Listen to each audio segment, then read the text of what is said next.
അപ്പൊ എങ്ങനെയാ തുടങ്ങല്ലേ? Okay okay. പിന്നെന്താ, ആ മൈക്ക് കൂടെ വെക്കണം. മൈക്ക് കൈ പിടിച്ചാൽ മതി, എവിടെയെങ്കിലും വെക്കാം. ഇതിങ്ങനെ മാറ്റുമ്പോ സൗണ്ട് മാറും. മാറട്ടെ, അതൊന്നും പ്രശ്നമൊന്നുമില്ല. ഇതിപ്പോ നമ്മള് അത്ര വലിയ ഇതൊന്നുമല്ല. ഓക്കെ, മാറട്ടെ. അതെ. അതല്ല, അപ്പൊ എങ്ങനെ ഇന്നത്തെ കഥ വല്ലതും ഉണ്ടോ? ഇന്നത്തെ നാരകം. നാരകോ?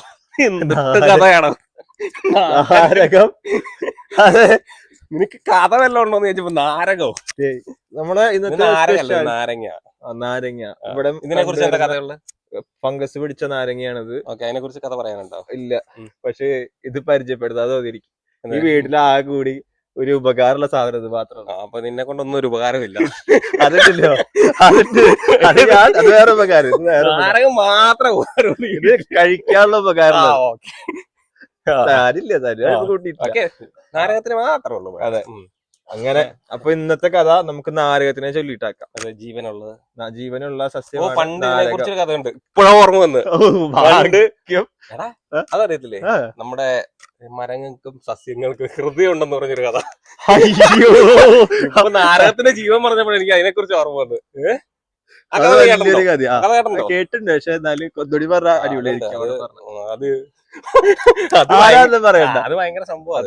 ഇങ്ങനെയുള്ള സാധനങ്ങളൊക്കെ അല്ലേ ഈ നാരങ്ങ ഉണ്ടാകുന്നത്. പിന്നെ എന്താ പറയുന്നത്, ചെടികൾക്ക് അതിനെല്ലാം ഹൃദയമുണ്ട്. ഞങ്ങൾ പറഞ്ഞതല്ല കേട്ടോ, ഞാൻ എന്നിട്ട് അത് പ്രത്യേക സർജറി ഒക്കെ തെളിയിച്ച സംഭവങ്ങളാ. ഒരു വ്യക്തി ഒരു ദിവസം പറയാണ്, ഇതിന് ഹൃദയമുണ്ട് പറഞ്ഞിട്ട് ഞങ്ങള് പറഞ്ഞു ഹൃദയം എവിടെ ഇട്ട് വരും. അപ്പൊ അതിലുണ്ട്, സമ്മതിക്കില്ല എന്താ പറയാ. പക്ഷെ അതാണ് എനിക്ക് തോന്നുന്നു അതിലുണ്ട്. കാരണം ഉണ്ടാകത്തില്ല. അതെ, അപ്പൊ ഹൃദയത്തിലാണ്. അപ്പൊ ഇതിന്റെ വെള്ളമൊക്കെ പമ്പിന്റെ ചോട്ടിന്ന് ഇതിന്റെ ഇവിടെയൊക്കെ ആയിരിക്കും എന്തെങ്കിലും വന്നു കഴിഞ്ഞാൽ സർജറി ഒക്കെ നടത്തുന്നത്. എന്നിട്ട് ഇത് വെക്കും. എന്തോ സംഭവം ഉണ്ട്, ഉണ്ടാവാതിരിക്കില്ലല്ലോ. അപ്പൊ അറ്റാക്ക് വന്നാലോ? അറ്റാക്ക് വന്നാൽ നമ്മൾ ഓട്ടോമാറ്റിക് ഇത് വെട്ടിക്കളയും. വെച്ചോണ്ടിരിക്കേണ്ട കാര്യമില്ല, നമ്മള് വെട്ടി നിവർത്തി എല്ലാം ക്ലീൻ ആക്കി എവിടെയാണ്. എടാ, എന്തേലും ഒരു കഥ പറയണ.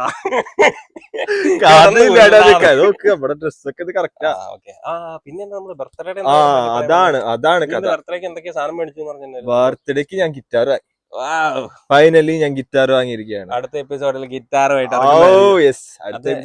അത് വാങ്ങിച്ചിട്ട് കാര്യമുണ്ടോ?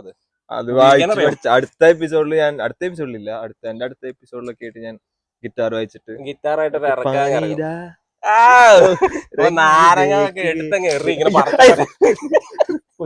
അപ്പുറത്തെ അമ്മച്ചി വരുമ്പോ ആരൊക്കെ പറിച്ചെറിഞ്ഞു. ഗിറ്റാറിന്റെ മൂഡ് വന്നപ്പോ എങ്ങനെ എടുത്തെറിഞ്ഞതാ. ഇത് കൊള്ളാല്ലേ, നമ്മൾ ഒരുമിച്ച് ഇപ്പൊ ഉണ്ടെന്ന് തോന്നൂല. അത് നമ്മൾ അന്ന് പോയി ഒരുമിച്ച് മേടിച്ച സാധനമാണ്, പക്ഷെ ഇടുന്നു ഇപ്പോഴൊന്നും ഇങ്ങനെയെങ്കിലും ഒരു ഭാഗ്യം ഉണ്ടായില്ല. എന്നാലും ബർത്ത്ഡേ അടിപൊളി. ബർത്ത്ഡേ സെലിബ്രേഷൻ അല്ല. ഓക്കെ, അത് ഞങ്ങൾ രണ്ടുപേരും ബർത്ത്ഡേ ഏകദേശം അടുത്തടുത്തായിരുന്നു. അതായത് ഒരു ദിവസം ഗ്യാപ്പ് ഇട്ടിട്ട് ഞങ്ങൾ രണ്ടുപേരും കൂടെ ഒരു ദിവസം. ഇന്നലെ ഒരു ഗംഭീര ബർത്ത്ഡേ ആഘോഷമായി. നമ്മുടെ ടോറങ്കിന്ന് വ്യക്തിത്വമൊക്കെ വന്നിട്ടുണ്ടായിരുന്നു. അത് മഹത്വത്തിനെ കൂട്ടണ്ടേ അടുത്ത വീഡിയോയിൽ ഇറക്കാം. അതെ, വ്യക്തിത്വം വന്നപ്പോഴാ ഫാൻസ് കൂടി. പിന്നെ ഇനി തൊട്ട് നമുക്കില്ലേ സബ്സ്ക്രൈബേഴ്സ് കേറുന്നില്ല. അപ്പൊ എന്തായിട്ട് നമ്മളത് സബ്സ്ക്രൈബ് ചെയ്ത് പറഞ്ഞിട്ടാണ്. ആരും ചെയ്യുന്നില്ല, എല്ലാരും കണ്ടിട്ടങ്ങ് പോവാ. അത് കാണാൻ കുറെ ആൾക്കാരുണ്ട്, സബ്സ്ക്രൈബ്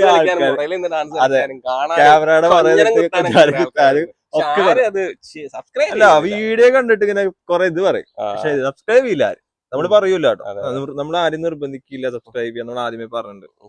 അതിന് തൊട്ട് നമ്മൾ പിന്നെ കമന്റിന് ഇതിടണം, കമന്റിന് റിപ്ലൈ കൊടുക്കണം. റിപ്ലൈ കൊടുക്കണം. പിന്നെ ഇംഗ്ലീഷ് സബ്ടൈറ്റിൽ അതൊക്കെ നമ്മൾ ശരിയാക്കും, പതിയെ ശരിയാക്കി വരും. എല്ലാം വേണം. അതിപ്പോ എങ്ങനെ ചെയ്യും? അത് നമ്മള് ലാപ്പിലിട്ട് ചെയ്യണം. ഓക്കെ, അപ്പൊ നമുക്ക് എന്താ പറയുക, അടുത്ത വലിയ മഴ വരുന്നത്. അതെ, ഇവിടുത്തെ ഇന്നത്തെ വീഡിയോ ഒന്നും അത്രേ ഉള്ളൂ. പ്രകൃതി കാണിച്ചൊന്നു ജസ്റ്റ് ഞങ്ങളൊന്ന് ഇറങ്ങി, ജീവനുള്ള ഒരു സസ്യം കണ്ടപ്പോ ഞങ്ങൾ ഇറങ്ങി. ഞങ്ങൾക്ക് ഇത് കണ്ടപ്പോ ഒരു കൗതുകം തോന്നി. ഇതിങ്ങനെ മൈക്കളല്ലേ അപ്പൊ എങ്ങനെയാ, എന്തായാലും ഇത് പറിച്ചില്ലേ, ഇതെല്ലാം പഴുത്ത് നിൽക്കുന്നത്. അതൊക്കെ നാരങ്ങ അടിച്ചു കുടിച്ചാലോ? ഓക്കെ, നമുക്ക് എന്നാ